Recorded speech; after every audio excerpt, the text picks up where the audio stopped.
جب آپ نجف سے پیدل کربلا جاتے ہو کوئی کیٹیگری نہیں ہے، سب سیم ہے۔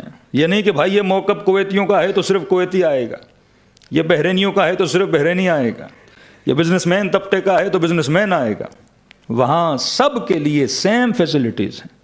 غریب بھی وہیں سوئے گا جہاں امیر سوتا ہے، غریب بھی وہی کھائے گا جو امیر کھاتا ہے۔ تو کربلا انسان کو کیا بنا دیتی ہے؟ ایک جیسا بنا دیتی ہے۔ وہاں صرف یہ دیکھا جاتا ہے کہ سارے کے سارے کون ہیں؟ حسین ابن علی کے ماننے والے ہیں۔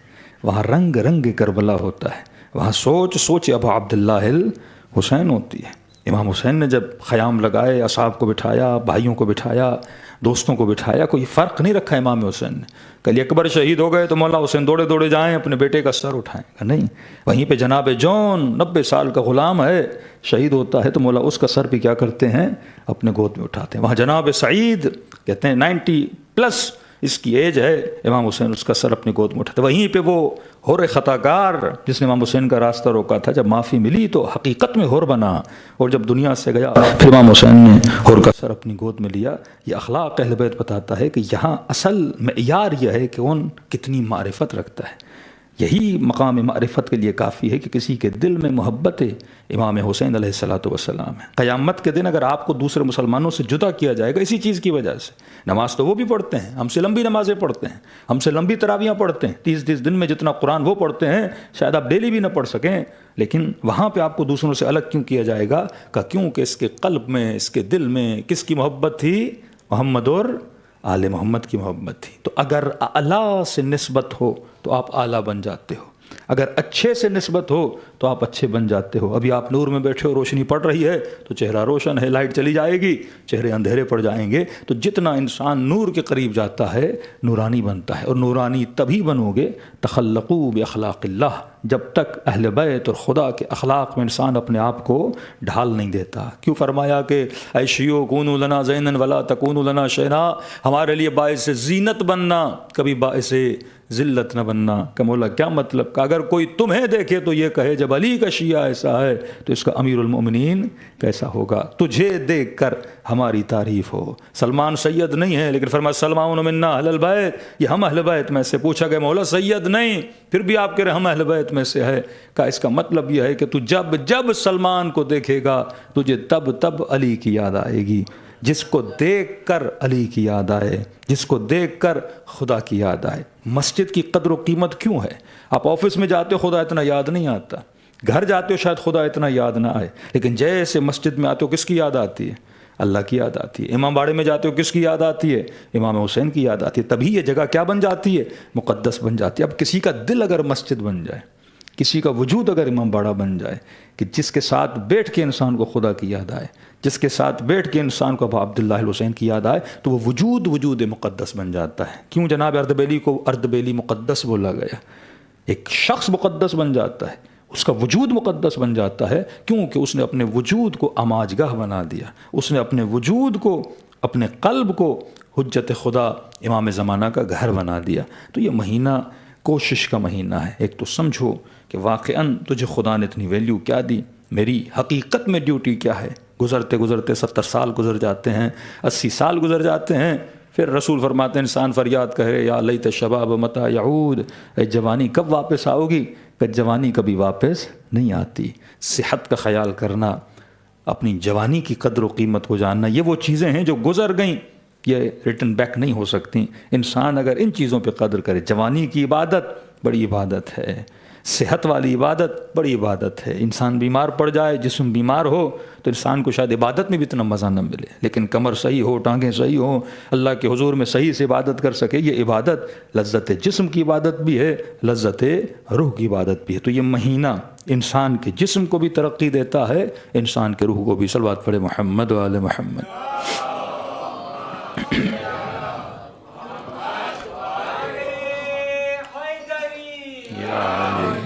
یہ مہینہ عبادت کا مہینہ، اور انسانوں کو خلق کیا گیا کس چیز کے لیے؟ مقصد عبادت کے لیے۔ آج تھوڑا سا اشارہ کرتا ہوں، تفصیل انشاءاللہ آپ کی خدمت میں ہے، کل جائیں گے۔ عبادت ہے کیا؟ کہ یہ بولا جائے کہ ہم نے انسانوں اور جنوں کو خلق کیا کس چیز کے لیے؟ عبادت کے لیے۔ عبادت کیا ہے؟ کہ میں یہ بولوں کہ میں خلق ہی اسی لیے ہوا, مجھے کریٹ ہی اسی لیے کیا گیا تاکہ میں کیا کروں, عبادت کروں. کہیں ایسا تو نہیں میں 70 سال سے جس چیز کو عبادت سمجھ رہا ہوں عبادت ہو ہی نہ. میں جس چیز کو سمجھ رہا ہوں, آج 1 ارب کے قریب مسلمان ہے تو نماز پڑھتا ہے. نماز پڑھے گا تو کوئی نماز ہے جس میں سورہ حمد نہ ہو. لا صلاۃ الا بفاتحۃ الکتاب, نماز نہیں جس نماز میں حمد نہ ہو. اور اگر 1 ارب کے قریب مسلمان نماز پڑھے اور نماز میں سورہ حمد پڑھے تو اس سورہ حمد میں ایک دعا ضرور کرتا ہے, اہدنا الصراط المستقیم, اے خدا مجھے کہاں چلا, سیدھے راستے پہ چلا. آج 5 منٹ سوچیں کتنے سیدھے پر ہیں. 1 ارب مسلمان دعا کر رہا ہے, سیدھے راستے پہ چلا. آج ترکی کے مسلمان کا حال یہ ہے کہ افطار کرتا ہے تو شراب پیتا ہے, ہاں روزہ رکھ رہا ہے, لیکن آفٹر سرونگ دا افطار وہ کہتے ہیں اپنی جگہ روزہ اپنی جگہ, نماز اپنی جگہ. آج بعض بزنس مین ایسے ہیں جن کا بزنس ہی حرام کا ہے, کمائی حرام کی ہے, لیکن روزہ رکھتے ہیں اور اسی کمائی سے پھر کیا کرتے ہیں. پاکستان میں بلوچستان کی طرف لوگوں نماز کی بڑے پابند, عبادت. آپ تفتان کے ذریعے ایران جائیں گے تو کئی دوستان جو وہاں کے ان کو پتہ ہے, بس چلاتے ہیں, گانے چل رہے ہوتے ہیں, کئی چرس پی رہے ہوتے ہیں, نسوار لگی ہوتی ہے, سارے کام چل رہے ہوتے ہیں. نماز کا وقت ہوتا ہے, بس روکی اور اللہ اکبر کا, بھائی نشہ اپنی جگہ, نماز اپنی جگہ. وہیں پہ پورے شہر میں نشے کا کاروبار, پوری امت کو ڈرگس کے پیچھے لگایا ہوا ہے. اور وہیں پہ نماز کا ٹائم ہوتا ہے, انہی ڈرگس کے اوپر گتا بچھا کے اور اللہ اکبر کر کے نماز پڑھنا شروع ہو جاتے ہیں. وہیں پہ کسی مسلمان کا گلا کاٹ کے اللہ اکبر کر کے نماز پڑھنا شروع ہو جاتے ہیں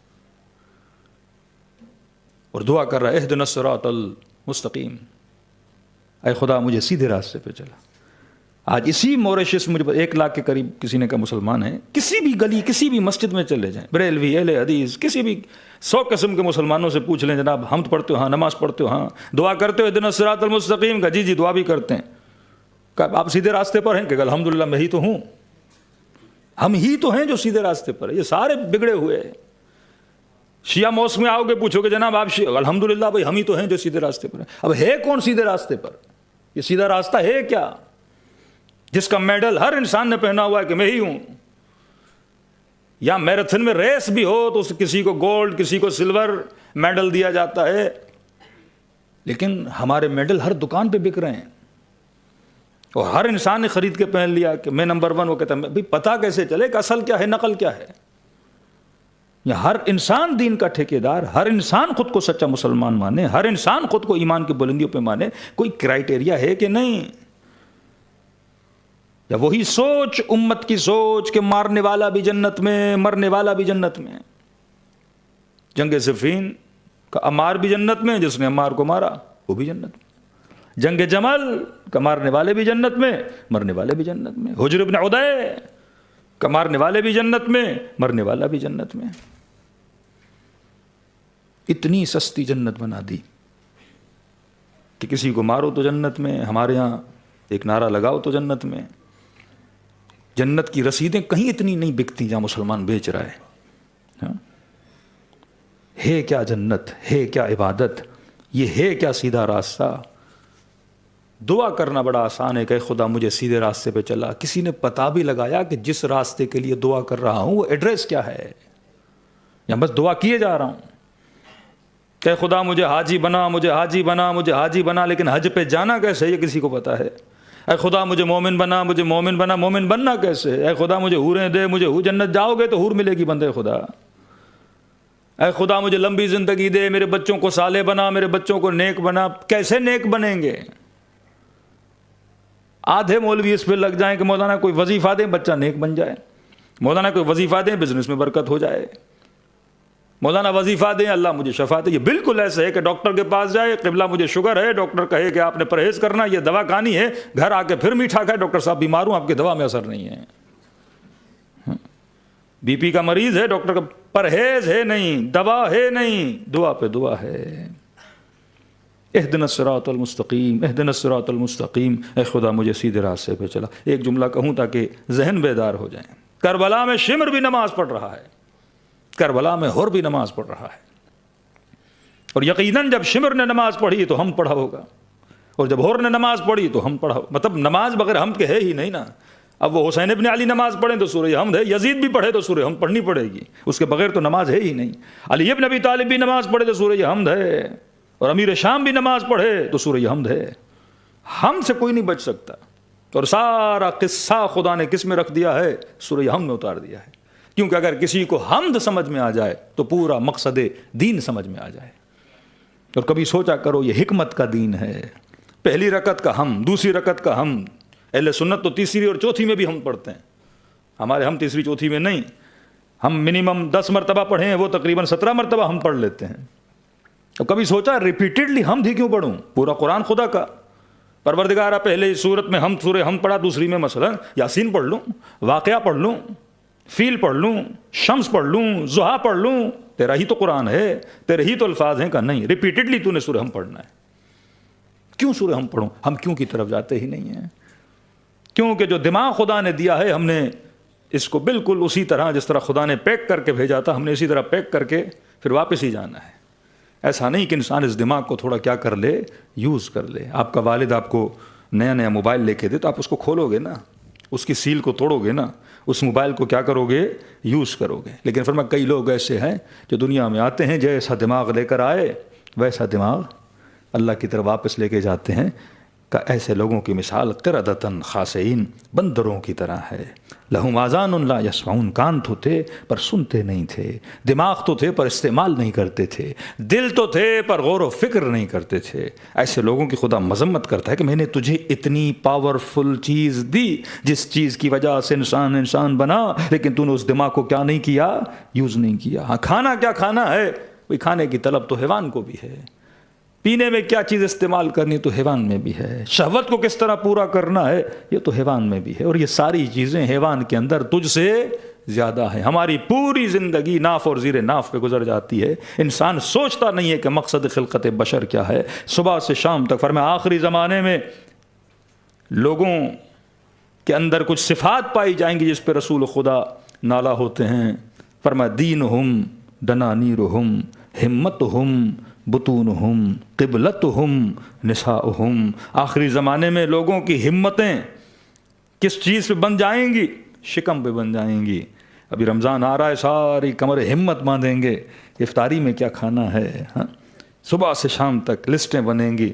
افطاری میں کل میں حکمت روزہ بتاؤں گا، پھر پتہ چلے گا کہ اگر حکمت ہی پوری نہیں تو روزہ صرف پیٹ کا روزہ ہے، اس میں ذرہ برابر روحانیت ملنے والی نہیں ہے۔ صبح سے شام تک ہمت یہ باندھی ہوئی ہے، کھانا کیا کھانا ہے، یعنی صبح سے شام تک جو حکمت روزہ چلتی ہے وہ افطار پہ پوری حکمت کا ستیہ ناش ہو جاتا ہے۔ کسی نے کہا مولانا ماہ مبارک میں اموات بڑی ہوتی ہیں مسلمانوں میں، کسی نے کہا بڑے خوش نصیب لوگ ہیں کہ رمضان کے مہینے میں خدا بلا رہا ہے۔ میں نے کہا بھائی خدا آپ کے مرنے کا شوق نہیں رکھتا، ہاں کوئی کربلا میں مر گیا کہ بڑا خوش نصیب تھا امام حسین نے بلا لیا، سوچو تو صحیح مولانا نے بھی بلایا ہے، خود زبردستی کیا ہے؟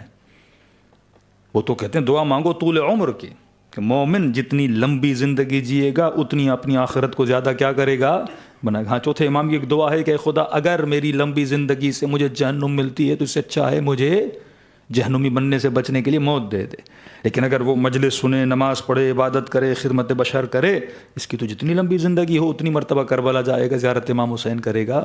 یہ سوچنا چاہیے کہ اگر ہم مرتے بھی ہیں تو کیوں مرتے ہیں؟ کیا وہ میری حتمی موت تھی یا میری معلق موت تھی؟ کیا وہ موت تھی جو خدا نے مقرر کی ہوئی تھی، یا وہ معلق موت تھی جو میں نے اپنے ہاتھوں سے اپنے آپ کو نرق میں اتارا، اپنے ہاتھ سے اپنی زندگی کو، اپنے بدن کو کیا کیا؟ تباہ و برباد کیا۔ کیوں خدا کہتا ہے وَلَا تُلْقُوا أَيْدِيَكُمْ إِلَى التَّهْلُكَةِ، انسان خود کو ہلاکت میں نہ ڈالو۔ اب ہلاکت کھانے کی وجہ سے بھی ہو سکتی ہے، وہ ہلاکت صحیح زندگی گزارنے نہ کی وجہ سے ہو سکتی ہے۔ یہ میرے ہاتھ میں ہے میں کیسی کوالٹی آف لائف گزارتا ہوں، میں اپنے بدن کو کتنا صحت مند بناتا ہوں۔ وہ انگریز جو خدا کو نہ مانے، وہ انگریز جو رسول کو نہ مانے، وہ انگریز جو اہل بیت کے فرامین کو نہ مانے، ان کے یہاں چلے جائیے، 80 سال 90 سال 90+ ایئر ان کی ایج ہوتی ہے، اور پاکستانی اور انڈینز کی ایج نکالی تو کہا 60+، 55+، اور نتیجہ نکالا کیوں بھائی اتنی کم زندگی؟ کوئی یہ تو نہیں کہ اللہ سے محبت ہے جلدی جا رہے ہیں اوپر، اہل بیت سے محبت ہے کہہ رہے نہیں ہم نے 55 کے بعد اوپر ہی چلے جانا ہے، کہا کیونکہ یہ لوگ پکوڑے زیادہ کھاتے ہیں، سموسے زیادہ کھاتے ہیں، اکثر یہ جگر کی بیماریوں سے مر جاتے ہیں، تلن تیل ان کے اندر اتنا زیادہ ہے، 55-50 کے بعد دل گردے ان کے کیا ہو جاتے ہیں، ختم ہو جاؤ۔ یا علی کرنے والے کا گردہ کام ہی نہیں کر رہا، اور وہ انگریز جو شیطان کو مانتا ہے، گردے بھی صحیح، دل بھی صحیح، ہر چیز ان کی کیا چل رہی ہے، صحیح چل رہی ہے، کیونکہ ہمارا جو لائف اسٹائل ہے نام علی کا لیتے ہیں، کام علی والے نہیں ہیں۔ اور قراتی بہترین جملہ فرماتے کہاں یا علی کہنا اور کہاں علی کے ساتھ رہنا۔ یا علی کہنا آسان ہے، علی جیسی زندگی گزارنا بڑا مشکل ہے۔ آپ کا کوئی بھی یا علی یا علی، دیکھیے کتنا آسان تھا نعرہ لگانا، آپ نے بھی علی کہا، یہ کام آسان ہے، لیکن اندھیری رات میں نماز شب پڑھنا وہ بڑا مشکل ہے۔ میٹھے کا شوقین اور ڈاکٹر کہے نہیں کھاؤ، اسے چھوڑنا بڑا مشکل ہے۔ ایران کے وہ گولڈ میڈلسٹ تھے، شاید رضا زادہ نام تھا ان کا، جس نے 220+ کا ویٹ اٹھایا تھا، مور دین 2 and 3 ٹائم اس کو گولڈ میڈل ملا، تو پوری دنیا کا لقب ملا، ہاں پوری دنیا کا سب سے زیادہ طاقتور ترین انسان۔ اس سے کسی نے پوچھا رضا زادہ 200+ kg کا ویٹ اٹھائے کوئی، تو کہا کہ کوئی ایسی چیز ہے جو تیرے لیے اٹھانا مشکل ہو؟ ہاں مثلا غبارہ ہے جو 200 کلو اٹھا دے، غبارہ اٹھانے میں کیا ہے، کرسی اٹھانے میں کیا ہے، ممبر اٹھانے میں کیا ہے، مولوی بھی اٹھا لے بندہ 200 کلو کا وزن ہی اٹھا لے، تو کہا کوئی ایسی چیز ہے جو آپ کے لیے اٹھانا مشکل ہو؟ تو مسکرا کے کہتے ہیں ہاں ایک چیز بڑی مشکل ہے۔ کہ کون سی؟ کہ سردیوں کے موسم میں صبح کی اذان جب آتی ہے، یہ کمبل اٹھانا یہ بڑا مشکل ہوتا ہے۔ یہ ٹریننگ ہے جو خدا رمضان میں دیتا ہے، سیلف کنٹرول، ول پاور کو کیسے مضبوط کیا جاتا ہے۔ انسان ہے ہی اپنے ول پاور کی وجہ سے، اپنے سیلف کنٹرول کی وجہ سے انسان ہے۔ جوان ہو گیا 15 سال کا، 16 سال کا، باپ نے سب کے سامنے تھپڑ مار دیا، غصہ تو آئے گا نا، سیلف رسپیکٹ، سیلف اسٹیم، کہ آپ نے بے عزت کر دیا مجھے لوگوں کے، فرمایا ولا تقولوا لهما اف، باپ ہے اف تک نہ بولنا۔ اب اف وہ نہیں بولے گا جس کے اندر کیا ہو، کنٹرول ہو۔ میاں بیوی ہیں، لڑائی ہو گئی، کئی آپ دیکھتے ہیں کہ اس سے شراب خدا نے اسی لیے منع کی کیونکہ انسان کا سیلف کنٹرول کیا ہو جاتا ہے، ختم ہو جاتا ہے۔ جاپان دنیا کا خوشحال ترین ملک ہے، سیلری وائز، لائف اسٹینڈرڈز، ہر اعتبار سے پوری دنیا میں جاپان کا اسٹینڈرڈ ہے۔ 2018 یا 19 کا ریشو نکال دیں، آج تو گوگل ہر کسی کے پاس ہے، کسی سال میں ریشو نکلا کہ سب سے زیادہ سوسائڈ کیس کہاں پر آئے، جاپان میں آئے، اور سارے یوتھ 18 سے 25 سے 30 کے بیچ میں سب سے زیادہ سوسائڈ۔ تو ڈاکٹرز پریشان ہو گئے کہ جن کے پاس گھر ہے، گاڑی ہے، بھائی سوسائڈ کرے تو کوئی پاکستانی انڈین کرے، نوکری کے لیے پریشان، بچے کے کھانے کے لیے پریشان، تنخواہ کے لیے پریشان، 8 گھنٹے بجلی نہیں اس کے لیے پریشان، حکومت کے چکروں میں پریشان، یہ بندہ جا کے سوسائڈ کرے سمجھ آتا ہے۔ 22-23 کروڑ کی آبادی پاکستان، 23-24 کروڑ کی آبادی بنگلہ دیش، 100 کروڑ سے زیادہ، یہ لوگ سوسائڈ کریں، غربت بھی ہے، حکومتیں بھی ہیں، کچرا بھی ہے، گند بھی ہے، سب کچھ ہے۔ لیکن جاپان جیسا ملک، فیسلٹی ہے، اسکول اچھا، ہیلتھ اچھی، سیلری اچھی، گھر اچھا، ہر شے ان کے پاس ہے، لیکن یہ جوان کیوں سوسائڈ کر رہا ہے؟ تقریباً کوئی 18,000 کے قریب ایک سال میں لوگوں نے سوسائڈ کیا۔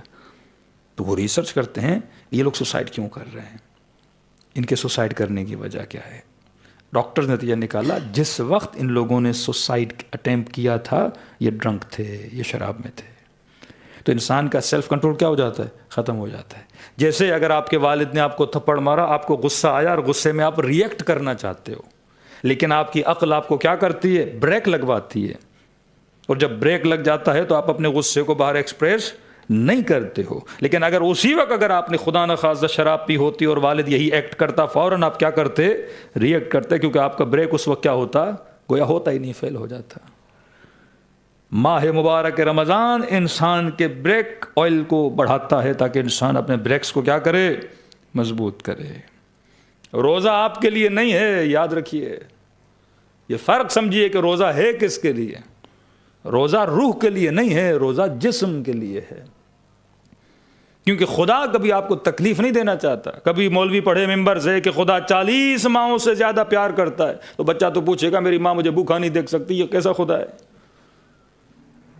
33 ڈگری، کبھی 40 ڈگری، کبھی UK چلے جاؤ تو 20 گھنٹے کا روزہ.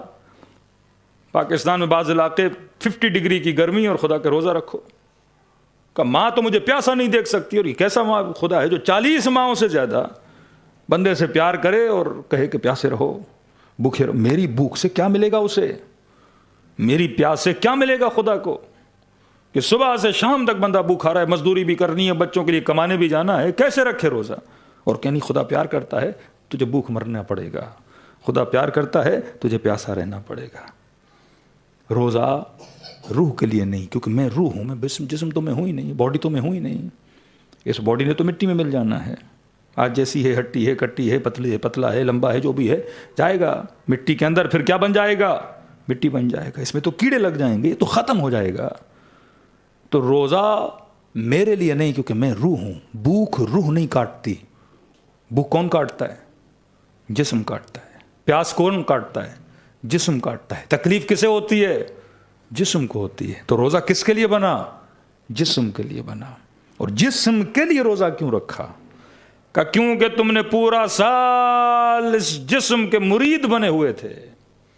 جو یہ کہتا تھا تو اس کی خواہش کو پورا کرتا تھا. جب اس نے کہا سونا ہے تو سو گیا، جب اس نے کہا کھانا ہے تو نے کھا لیا، جب اس نے کہا یہ پینا ہے تم نے پی لیا. رات کے 2 بجے کا آئس کریم کہاں سے ملے گی؟ اسی کے پیچھے لگے. ہمارے ایک دوست تھے دبئی میں، اب اسلام آباد شفٹ ہو گئے، تو کمولا 90s میں دبئی میں یوم الخمیس اور یوم الجمعہ یعنی تھرسڈے اور فرائیڈے چھٹی ہوتی تھی. تب فلائٹس بڑی سستی ہوتی تھیں، 1.5-2 گھنٹے کی فلائٹ، کراچی پہنچ گئے آپ. تو کہا کہ پاکستان میں ایک شہر ہے حیدرآباد، وہاں کی مچھلی بڑی مشہور ہے.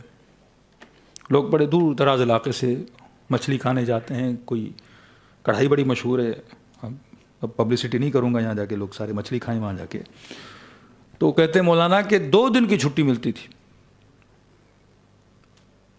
کہ دبئی سے ٹکٹ لیتے تھے کراچی، حیدرآباد مچھلی کھاتے تھے، واپسی میں 1 رات کراچی رک کے پھر کہاں؟ دبئی. ہمتہم بطونہم. ہاں، جسم نے کہا مچھلی کھانی ہے، دبئی سے چلا مچھلی کھانے. کہاں پہنچا؟ حیدرآباد.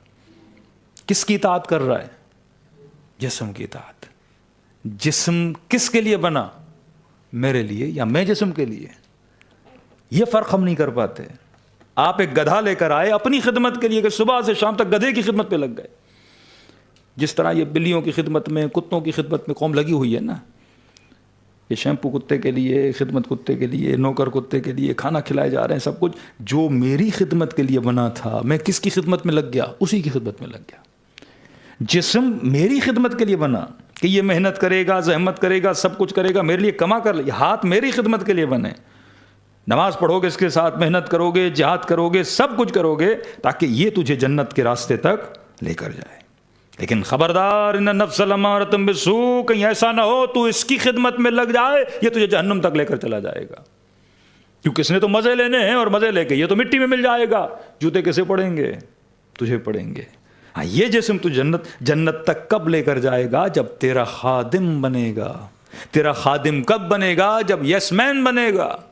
جب تو کہے تب کھائے، جب تو کہے تب پیے، جب تو کہے تب رک جائے. اس کو شہوت کی ضرورت ہے، اس کو پانی کی ضرورت ہے، اس کو کھانے کی ضرورت ہے. یہ ہر چیز تجھ سے مانگے گا، اور مور کر کے مانگے گا. مجھے زیادہ سے حل من مزید، اور چاہیے. کیسے روکنا کس نے ہے؟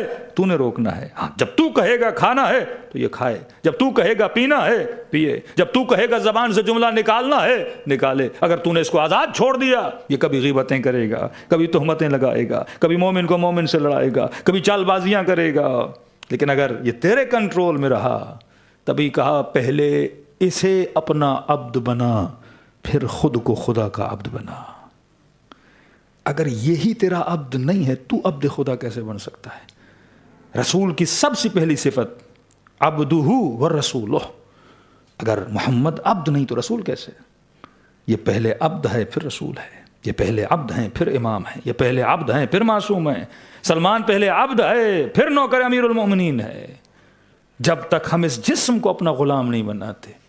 آج مائیں بچوں کو بڑا کیسے کرتی ہیں، ہم کیسے تربیت اور گرو کر رہے ہیں اپنی اولاد کو. کہ بچے نے کہا ماں پزا کھانا ہے، ہاں بھی بیٹا کھاؤ، برگر کھانا ہے، ہاں بیٹا کھاؤ، یہ کھانا ہے، ہاں بیٹا کھاؤ، بیٹا مانگ رہا ہے، بیٹی مانگ رہی ہے، دیتے جاؤ، لیکن یہ سکھانا نہیں ہے بیٹا کون سی چیز جسم کے لیے فائدہ مند ہے تو یس، نقصان دہ ہے تو نو بول دینا ہے۔ یہ تربیت بچپن سے ہوتی ہے۔ اب بچے کے سامنے 4 قسم کی چیزیں رکھو، نن ہیلدی اور ہیلدی۔ ہاں، ایک چپس ہے جو دکان سے لے کر آئے وہ بھی سامنے رکھو، ایک وہ چپس ہیں جو آپ نے گھر میں بنائے وہ بھی سامنے رکھو، ایک دکان کا کھانا، مارکیٹ کا کھانا بھی سامنے رکھو، دوسرا کوئی آپ کی اماں نے بنایا ہے وضو کر کے بسم اللہ کر کے بڑی محنت سے بنایا ہے۔ دیکھو آپ کے بچے کا ہاتھ کس چیز کی طرف جا رہا ہے۔ جسم اپنا فائدہ دیکھتا ہے، آپ کے بچے کا فائدہ نہیں دیکھتا۔ آج کئی لوگوں کے پاس جن کو اللہ نے دولت دی، مال دیا، پیسہ دیا، بلینئر بچے بیمار ہیں۔ آلو جیسے بچے کھا کھا کے برگر بچوں کا ستیہ ناش انہوں نے کر دیا۔ پھر مولانا دعا کریے بچہ بیمار ہے۔ بھائی آپ نے بچے کو کیا سکھایا؟ اچھے اسکول میں ڈالا لیکن اسے سکھایا نہیں، انسان نہیں بنایا اس کو۔ اچھی ٹیوشن پڑھوائی، انسان نہیں بنایا اس کو۔ جب تک اسے پتہ ہی نہیں کہ میں کون ہوں، میرا جسم کیا ہے، میری روح کیا ہے، میں دنیا میں آیا کیوں ہوں، صرف یہ معیار تھوڑی آپ نے بچے کو ڈاکٹر بنا دیا، انجینئر بنا دیا، لیکن اسے سکھایا نہیں کہ حقیقت میں مقصد خلقت، مقصد انسان کیا ہے۔ آج آدھی سی نسلیں جسمانی طور پر، ذہنی طور پر بیمار کیوں ہیں؟ خدا کہہ رہا ہو بذکر اللہ تطمئن القلوب، اللہ کے ذکر سے دل مطمئن ہوتا ہے۔ آج بندے کو نیند نہیں آتی، نیند کی گولی نہ کھائے۔ ہر نماز کے بعد تسبیح زہرا تو پڑھ رہا ہے پر سکون نہیں مل رہا۔ آج کیوں سوسائٹی ڈپریشن اور انزائٹی کا شکار ہے؟ قرآن تو کہے کہ یہ ذکر اطمینان دیتا ہے، مجھے کیوں نہیں مل رہا؟ قرآن کہے کہ ان الصلاۃ تنہی عن الفحشاء والمنکر، نماز انسان کو فحشاء سے بچاتی ہے، منکر سے بچاتی ہے۔ آج نماز پڑھ کے بندہ جا کے گناہ کرتا ہے، تو وہ کون سی نماز ہے جو فحشاء سے بچاتی ہے؟ وہ کون سی نماز ہے جو منکر سے بچاتی ہے؟ رسول کہے قولوا لا الہ الا اللہ تفلحوا، کہو لا الہ الا اللہ کامیاب ہو جاؤ گے۔ آج 1 ارب کے قریب مسلمان مسجدوں میں آوازیں دے رہے ہیں اشہد ان لا الہ الا اللہ، اشہد ان لا الہ الا اللہ، کامیاب کہاں ہیں؟ آج غلامی اندر غلامی ہے۔ آج ہم جی نہیں سکتے جب تک نظام طاغوت کی بیعت نہ کریں اور اللہ کہے کہو لا الہ الا اللہ کامیاب ہو۔ کیونکہ ہم اپنے گھروں کی دیواروں پہ اور محلوں کی دیواروں پہ تو لکھتے ہیں کہ صفائی نصف ایمان ہے، لیکن اسی دیوار کے نیچے کچرا رکھتے ہیں، کیونکہ ہم الفاظ کے بکھاری ہیں۔ ان لفظوں کی معرفت تک انسان آج تک نہیں پہنچا۔ خدا جو کہہ رہا ہے وہ ہم کہہ تو رہے ہیں، لیکن جو خدا سمجھانا چاہتا ہے اس سمجھ تک انسان آج تک پہنچا ہی نہیں۔ تو ماہ مبارک رمضان کے روزے جسم کے لیے ہیں، تاکہ جسم آپ کا اطاعت گزار بنے۔ جب آپ کہو تب کھانا کھائے، جب آپ کہو تب سوئے۔ اگر اس طرح سے آپ نے اپنا ول پاور مضبوط کیا، اسی کو تقویٰ کہتے ہیں۔ آپ گاڑی چلاتے ہیں، آپ کو پتہ ہے جب لال بتی ہو تو میں نے گاڑی کو کیا کرنا ہے؟ روکنا ہے۔ آپ کس کی اطاعت کر رہے ہو؟ ایک چھوٹی سی لال بتی کی اطاعت کر رہے ہو۔ کتنا مطیع ہے انسان، لیکن جو ریڈ لائٹس اللہ نے بنائی ہیں وہ ہم نہیں روکتے۔ وہ لفظوں میں ہو، وہ نگاہوں میں ہو، وہ شکم میں ہو، نہیں روکتے ہم، لیکن ایک ٹریفک کی ریڈ لائٹ ہے ہم رک جاتے ہیں۔ اتنی بڑی گاڑی ہے، پاؤں بھی کام کرتا ہے، بریک پہ بھی آ جاتا ہے۔ اتنا کنٹرولڈ سوسائٹی آپ دیکھتے ہو، ویسٹرن سوسائٹیز پوری کنٹرولڈ سوسائٹیز ہیں۔ رات کے 2 بجے بھی بندہ سگنل پہ رکا ہے، اور یہی آدمی جب پاکستان چلا جاتا ہے بدماش بن جاتا ہے، نہ سگنل نظر آتے ہیں نہ کچھ نظر آتا ہے۔ اتنا ایٹیٹیوڈ میں ڈفرنس کیوں آ جاتا ہے؟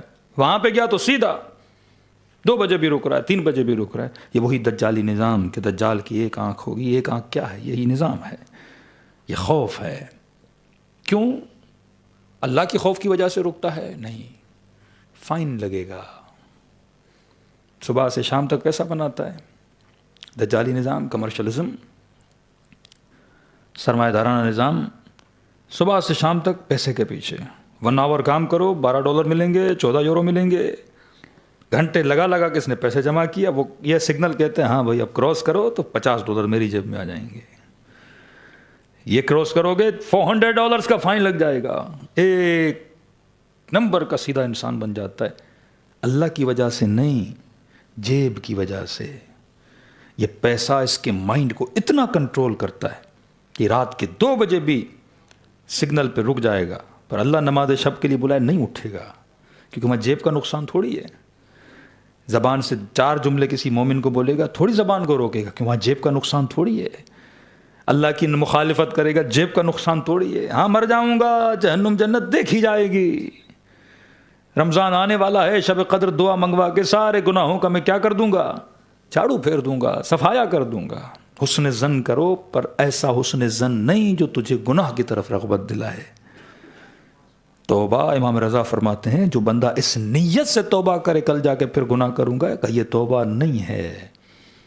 فرمایا یہ رب کا مذاق اڑا رہا ہے. کہ مولا توبہ کیا ہے, کہ توبۃ النصوب, کہ وہ کون سی توبہ ہے, کہ جس گناہ سے توبہ کرے جب تک اس گناہ کی نفرت اس کے دل میں نہ آئے تب تک انسان کی توبہ قبول نہیں ہوتی. آپ کا کوئی مومنٹ تھا جو حرام مومنٹ تھا, کوئی لمحے تھے جو آپ نے حرام میں گزارے تھے. آج شب قدر ہے, ماہ مبارک رمضان ہے, نماز پڑھو, اللہ کو پروردگار ہے, یہ میرے مومنٹس بڑے گندے تھے, غفلت والے تھے.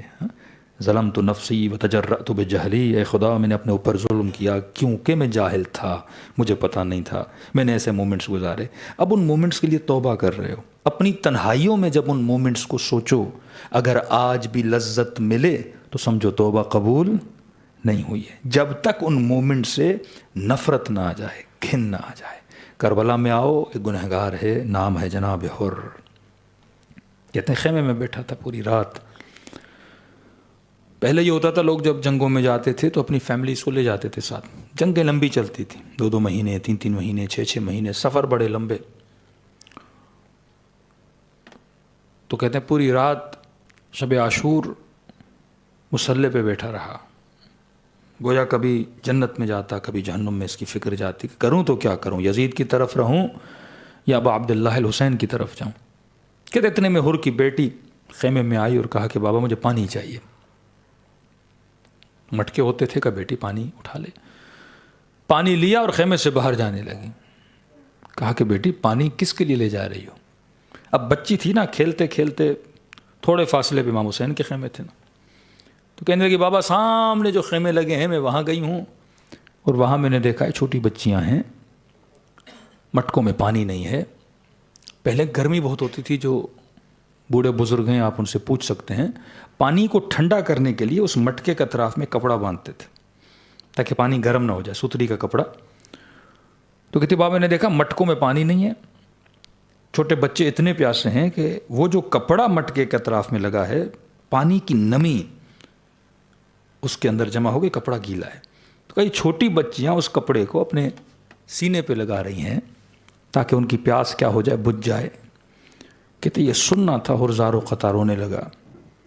کہہ رہے جب میں حسین سے ملا تو حسین نے اپنا سارا پانی میرے لشکر کو پلا دیا. عجیب روایت, صرف لشکریوں کو نہیں, حضرت عباس فرماتے ہیں جو گھوڑے ان کے ساتھ تھے, جانور ان کے ساتھ تھے, سب کو ابا عبداللہ نے حکم دیا پانی پلاؤ. یہاں تک کہ غازی فرماتے ہیں جب میں گھوڑے کو پانی پلا رہا تھا تو امام حسین نے فرمایا کہ عباس گھوڑے کی فطرت ہے جب تک اس کا پیٹ بھرے نہیں وہ پانی سے منہ نہیں ہٹاتا. کہ عباس جب تک وہ منہ نہ ہٹائے تو مشک نہ ہٹانا. یعنی اس قدر امام حسین کو فکر ہے کہ جانور بھی پیاسا نہ رہے.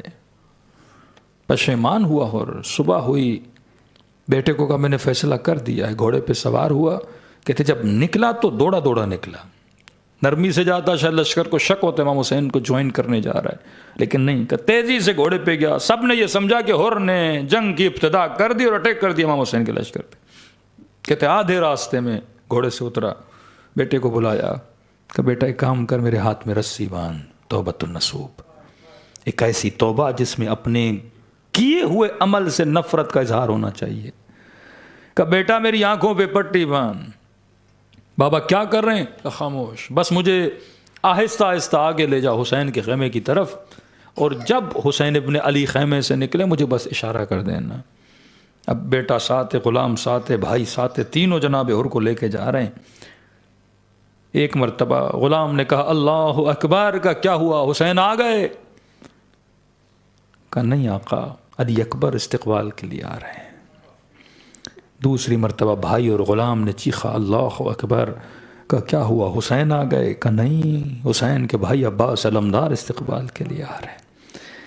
تیسری مرتبہ تینوں کی آواز بلند ہوئی اللہ اکبر, کا کیا ہوا, حسین آ گئے؟ کہ جی بابا حسین ابن علی خیمے سے نکل کے آپ کے استقبال کے لیے آ رہے ہیں، کہ جب میرے قریب آئیں تو مجھے بتا دینا۔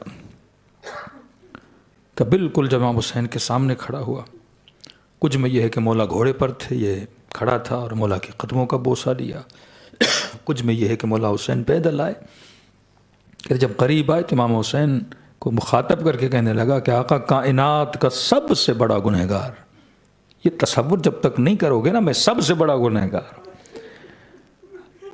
کبھی گنہگار معاشرے میں رہتے ہوئے انسان کی ہمت گناہ بڑھ جاتی ہے کہ فلاں شراب پیتا میں تو نہیں پیتا، فلاں زنا کرتا میں تو نہیں کرتا، تو میرے گناہ کیا ہے؟ کہ نہیں، یہ تصور کرو گے تو جرت گناہ بڑھے گی۔ یہ سوچا کرو تو نے کس کی دربار میں گناہ کیا؟ کہ مولا کائنات کا سب سے بڑا گنہگار آج توبہ مانگنے آیا ہے۔ کہ امام حسین نے اس کو سینے سے لگایا اور کہا کہ اور اپنی ہاتھوں پہ رسیاں کیوں باندھی ہیں؟ رو کر کہتا مولا اے کاش میرے ہاتھ کٹ جاتے، آپ کی لجام فرس میں ہاتھ نہ ڈالتا۔ کہ اور آنکھوں پہ پٹی کیوں باندھی؟ کہ مولا کاش میں اندھا ہو جاتا، کبھی آپ کی آنکھوں میں آنکھیں ڈال کے نہ دیکھتا۔ سینے سے لگایا کہ اور واقعاً تو دنیا میں بھی ہو رہا ہے تو آخرت میں بھی ہو رہا ہے، لیکن تاریخ لکھتی ہے اس کا رونا بند نہ ہوا۔ امام نے کہا اور رو کیوں رہا ہے؟ میں نے جنت کی بشارت دے دی۔ کہ مولا اگر اجازت ہو تو میں زہرا کی بیٹیوں سے معافی مانگ لوں۔ کہا اور کیا کہنا چاہتے ہو؟ جب میں نے معاف کر دیا تو سمجھو میری بہنوں نے معاف کیا۔ کہنے لگا مولا مجھے یاد ہے جب میں نے آپ کا راستہ روکا تھا مجھے اماریوں سے کچھ بیبیوں کے رونے کی آوازیں آ رہی تھیں۔ دلوں کو تھوڑی دیر کے لیے کربلا لے جائیں۔ کسی بزرگ کے خواب میں امام حسین آئے، اس نے شکایت کی کہ مولا آپ مجھے کربلا نہیں بلاتے۔ مولا کیا ظاہر وہی بن سکتا ہے جس کے پاس پیسے ہوں، صحت ہو؟ مولا آپ کیا صرف امیروں کے امام ہو؟ امام حسین نے فرمایا مومن اگر آ سکو تو زندگی میں ایک بار امام معصوم کی زیارت کو ضرور آنا، لیکن فرمایا اگر نہیں آ سکتے تو ہم کریم ہیں، دنیا کے جس بھی کونے میں بیٹھے ہو ہم سخی ہیں۔ فرمایا جب تیرا دل کرے نا ہماری زیارت کا تو فرمایا خلوص سے دل سے مجھ حسین کو ایک سلام کیا کرو، خدا اس سلام کے بدلے میں تجھے ثواب زیارت حسین عطا کرے گا۔ کہ مولا اتنا آسان ہے؟ فرمایا ایک نشانی۔ مولا کون سی نشانی؟ کا جب مجھ غریب کو سلام کرو اگر نہ چاہتے ہوئے تیری آنکھوں سے آنسو نکل آئیں، کہ یہ مت سمجھنا یہ تیرے آنسو ہیں، حسین نے تجھے تیرے سلام کا جواب بھیجا ہے۔ دو سلام امام حسین کو، زحمت تمام دلوں کو کربلا کی طرف روانہ کریں۔ جسے سلام آتا ہے میرے ساتھ پڑھیں اور یہ تصور کر کے سلام کریں کہ جس طرح سکینہ نے سلام کیا تھا، جس طرح زینب کبریٰ نے سلام کیا تھا۔ السلام علی الحسین وعلی علی ابن الحسین وعلی اولاد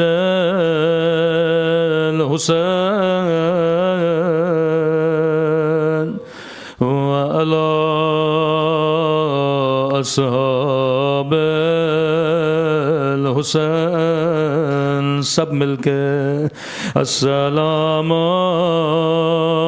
علی الحسین وعلی علی ابن الحسین وعلی اولاد الحسین وعلی اصحاب بلند آواز سے السلام علی الحسین وعلی علی ابن وعلی اولاد الحسین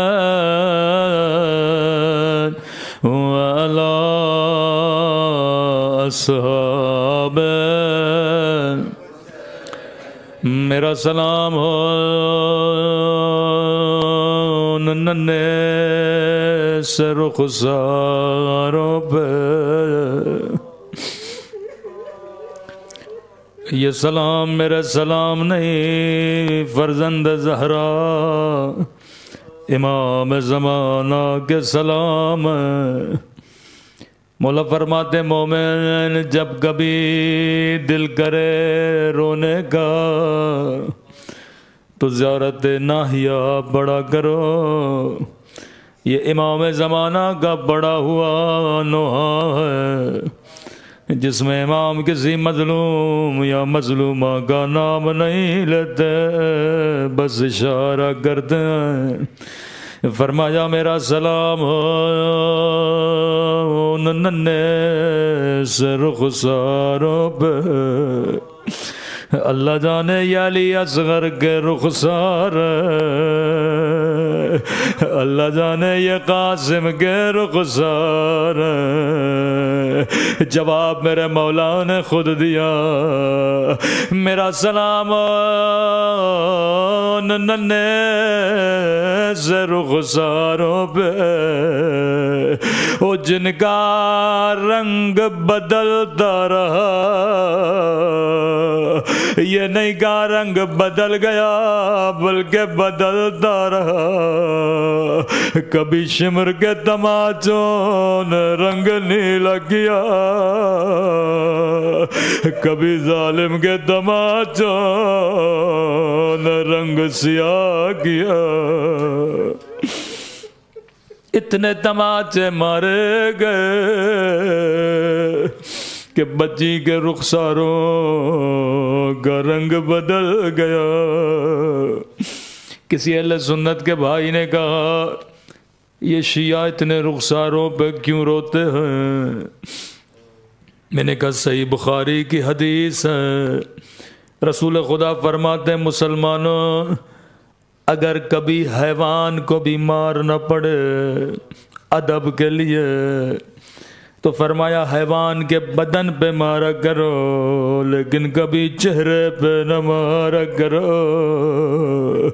انہوں نے نبی زادیوں کے چہروں پہ اتنے تماچے مارے، میرے چوتھے امام فرماتے ہیں بچی کی گود میں بابا کا گڈھا ہوا سر تھا، ایک جملہ کہا سکینہ کی روح برباد کر گئے، کہتی ہے میرے غریب الوطن بابا، میرے 3 دن کے پیاسے بابا، بابا ذرا آنکھیں کھولو، ذرا میرے رخسار دیکھو، او بابا تیری بچی کا رخسار چھوٹا تھا لیکن شمر کا ہاتھ بڑا تھا،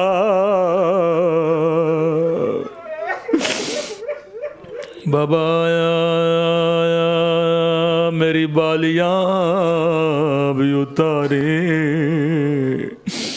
پروردگار حق محمد و آل محمد ہم سب کے صغیرہ کبیرہ گناہ معاف فرما، ہمارے والدین کے صغیرہ کبیرہ گناہ معاف فرما، بحق مظلومیت ابا عبداللہ کائنات میں جتنے مظلوم ہیں خدایا ان کو جلد جلد ظلم سے رہائی عطا فرما، جتنے بھی دشمنان اسلام دشمنان تشیع ہیں سب کو نیست و نابود فرما، جتنے حاضرین مومنین موجود ہیں خدایا سب کے گھروں پر اپنی رحمتوں کو برکتوں کو نازل فرما، ہر طرح کی نظر بد اور پریشانیوں سے محفوظ فرما، پروردگارہ ہمارے مولا آقا امام زمانہ کا ظہور فرما، ہم سب کو ان کے اعوان اور انصار خاص میں شریک فرما، ربنا تقبل منا انک انت السمیع العلیم، صلوات پڑھیں محمد۔